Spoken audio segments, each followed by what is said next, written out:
Welcome back to the channel, guys. Today we're doing my review of Trails of Zero. Once again, sorry about the video spam today. I just happened to get a bunch of recordings done, so this is going to be the last one of the Trails of reviews and platinum stuff. Well, let's get right into it. Oh, sorry about that. Before we do, major announcements, guys. Trails of Azure is to be released next year, 2023, in March. Huge news after I just completed Zero. Also, major news again, Hajimari no Kiseki will be re-released 2023 during the summer. Once again, very, very huge news, guys. So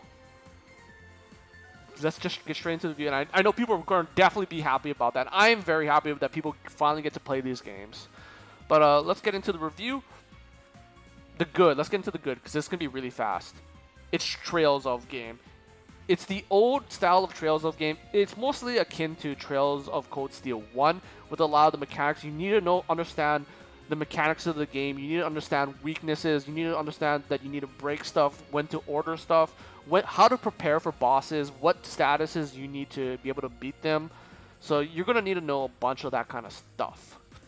But some people might find that difficult. I understand it. It does bring about a little bit more difficult gameplay in the games. Obviously, not many people are used to the old style of games, but this is more akin to the Sky franchises and like Cold Steel 1. Cold Steel 2, like you can do so much BS in Cold Steel 2 that you can't in these games.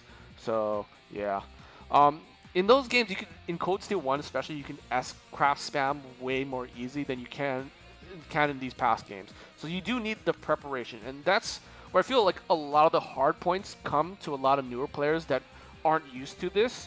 And I know a lot of people in reviews, you say, you know, like, hey, this is a great place to start. This is the golden era of Japanese JRPGing. It just feels like it's a little bit disingenuous. It feels like they haven't played into the newer games where stuff is more streamlined. It's more well thought out. It feels like unless you really prepare, be prepared to fail in this game. Understandably so. But whether that's a good thing or bad thing comes with the person itself. But yes, once again, it is a little bit more difficult. I also noticed, especially in like the final bosses, there's a lot of S-craft spamming. And I noticed that not just in Zero, but in like Chrono Kiseki 2. Like the S-craft spam is like completely ridiculous. Like the final boss would use the try move 3 times in a row on me. In Cruel 3, I literally would have a turn where I recover, but the boss would spam 3 times S-crafts on me. I'm like, without even doing another move, I'm like, what the heck is going on? I don't know. That's just like an AI complaint for me for some reason. But yeah, I mean, once again, the thing is to note, this is essentially a port of Zero. The game, once again, looks old, even though the screen looks amazing right here. And a lot of the character portraits look amazing in the game still. You have to remember this game was an old game in a different era of video gaming, so everything will look blocky and look weird to you. It's 100% understandable, so I'm not going to knock it down for that.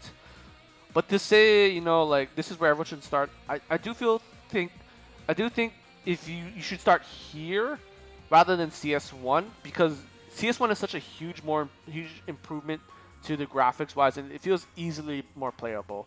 But you really need the story for this game, and I'm so glad I played this game just specifically for the story. The story is something that has been eluding me all this time, because even though I've read about what I need to read about from this game in order to understand CS2, CS3, CS4, Hajimari, Cruel 1, and Cruel 2, it doesn't do it justice.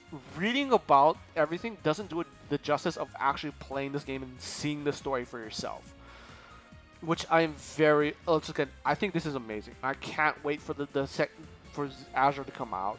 So, once again, super happy this came out. I'm really glad I had the time to actually play this. Would definitely recommend.